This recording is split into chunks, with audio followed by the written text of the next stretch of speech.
I giovani protagonisti di Liguritudine, lo spettacolo a Chiavari, racconterà lo spirito di chi vive tra mare e monti. Giorgina Zapparoli. Oh, ma tante guati mo spieghi perché non te seppe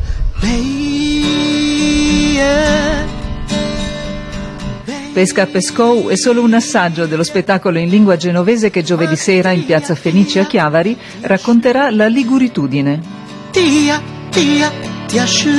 Canzoni, coreografie e recitazione si intrecceranno con proiezioni video e scenografie originali.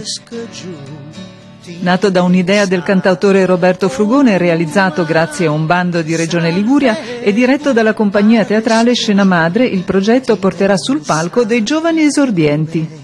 Attraverso Liguritudine siamo riusciti a trovare una giusta chiave per rendere il genovese più attuale. Perché il genovese?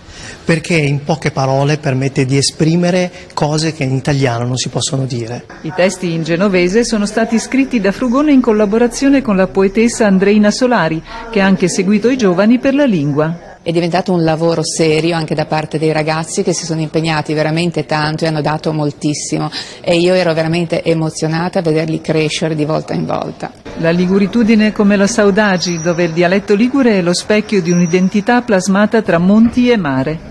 Liguritudine è un modo per riconquistare la nostra identità, è un modo per rivederla, per ricapire che cos'è un viaggio all'inizio della bellezza.